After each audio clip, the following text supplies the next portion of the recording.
পাহাড় ঘেরা চট্টগ্রাম বিশ্ববিদ্যালয়ে দীর্ঘদিন পর ফিরছে পহেলা বৈশাখের পূর্ণাঙ্গ আনন্দ। পুরনো দিনের গ্লানি ভুলে নতুনকে বরণ করে নিতে ব্যস্ত সময় পার করছেন শিক্ষার্থীরা। বর্ণিল আয়োজনে নববর্ষকে বরণ করতে প্রস্তুত রাজশাহী, কুমিল্লা সহ দেশের বিভিন্ন জেলার অনেক শিক্ষা প্রতিষ্ঠান। প্রতিনিধিদের পাঠানো তথ্য ছবিতে আহমেদ শরীফের ডেস্ক রিপোর্ট। রংতুলির আঁচড় আর নানা রঙের মোটিফ জানিয়ে দিচ্ছে দুয়ারে করা নাড়ছে পহেলা বৈশাখ। দীর্ঘদিন পর এবার যেন প্রাণ ফিরেছে চট্টগ্রাম বিশ্ববিদ্যালয়ের বাংলা নববর্ষ বরণ উৎসবে। শিক্ষক শিক্ষার্থী থেকে শুরু করে পুরো ক্যাম্পাস এখন মেতেছে বর্ণিল কর্মযজ্ঞে। সবচেয়ে বেশি ব্যস্ত সময় পার করছেন চারুকলা অনুষদের শিক্ষার্থীরা। তারা ফুটিয়ে তুলছেন হাজার বছরের বাঙালির লোকজ ঐতিহ্য। সবার মাঝে এক্ষেত্রে একটা উৎসাহ কাজ করছে যে আমরা প্রথমবার আমাদের মেইন ক্যাম্পাসে আমাদের এই প্রোগ্রামগুলো আয়োজন করতে যাচ্ছি। এবারের আয়োজনে অন্যতম হচ্ছে আমাদের সরা শিল্প, মুখোশ, মোরাল করা হচ্ছে, রাতে আলপনা করা হবে।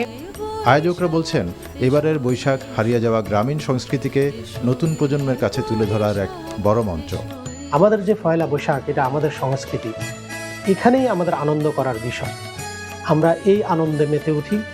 বিদেশি সংস্কৃতি থেকে আমাদের সংস্কৃতির যে আনন্দ, সেই আনন্দগুলো আমরা ভাগাভাগি করে এখানে সর্বোচ্চ লেভেলের আনন্দ করি। নববর্ষকে সামনে রেখে বৈশাখী উৎসবের জোর প্রস্তুতিতে ব্যস্ত সময় পার করছে রাজশাহী বিশ্ববিদ্যালয়ের চারুকলার শিক্ষার্থীরাও।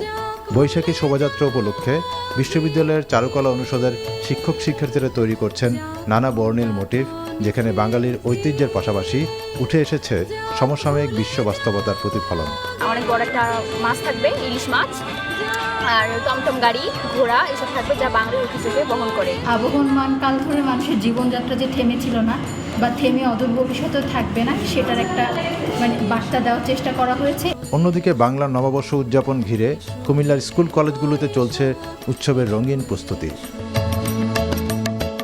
পহেলা বৈশাখ উপলক্ষে বর্ণাঢ্য শোভাযাত্রা ও সাংস্কৃতিক আয়োজন সফল করতে সপ্তাহ জুড়েই ব্যস্ত সময় পার করছেন শিক্ষার্থী ও শিক্ষকরা।